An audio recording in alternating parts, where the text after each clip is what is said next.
এক না, যে যেমন সে এমন ভাবে নিব, সবাই তো আর এক না। এই আপনি হাসি দেন, এইটাই তো ভালো লাগে। আরে আমার রাগের সময় আমার হাসি পায়, এর মানে এই না যে আমি হাসি পাইছি দেখে আমি ঠান্ডা মেজাজে আছি। রাগের সময় রাগে আমার হাসি পাইছে তো কি হইছে? কথা হচ্ছে, মেন কথা হচ্ছে আমি মুখ আমদের করে কথা বলতে ঝগড়া পারি করতে না। না না, আমি ঝগড়া করছি তো কি হয়েছে, খাবার তো খাইতেই হবে। খাবারের সাথে তো আর ঝগড়া হয় নাই।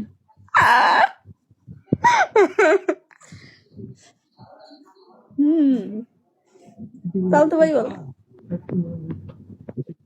বিষয়টা তো এমনই না। রাগ করছি আম্মার সাথে, আম্মা যা বকা দেওয়ার দিছে, খাবার আর তো দেয় নাই। লাগলে 12টা বাজে চুরি করে খাবার খামো নাকি? কথা তো ঠিক, হ্যাঁ। ঝগড়া করছে দিকে কোনকে খাবার খাবো না, রাগ করছে দিকে কি হাসবো না? এটা কোনো না কথা? না, এইটাই তো না কি আর।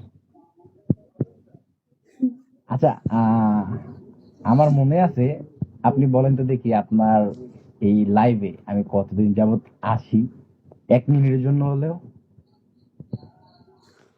অনেকদিন তো, জানি বেশি না দিন না তো, কিন্তু, শিওর না। বেশি দিন না। তবে আজকে কলে ফার্স্ট আপনার মানে আসলাম আর কি।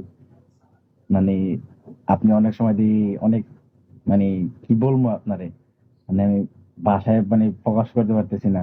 আপনি হাসি খুশি থাকেন, সবার সাথে মজা করেন, কিন্তু দেখি কমেন্টে আইসা যখন মানুষ এটা সেটা বলে, তখন কিন্তু মানে আমার কাছেও খারাপ লাগে, আমার ব্যক্তিগতভাবে খারাপ লাগে। আমার কথা হচ্ছে, এখানে আসে একটু দুষ্টুমি ফাইজলামি বা একটু হাই হ্যালো ভালো, কিন্তু যখনই বাজে কমেন্ট, বাজে বা কথা ব্যবহার, এগুলো আমার কাছেই খারাপ লাগে ব্যক্তিগতভাবে। আমি মনে করি এটা ঠিক না। সবার এটা বোঝা উচিত, মা বোন সবারই আছে,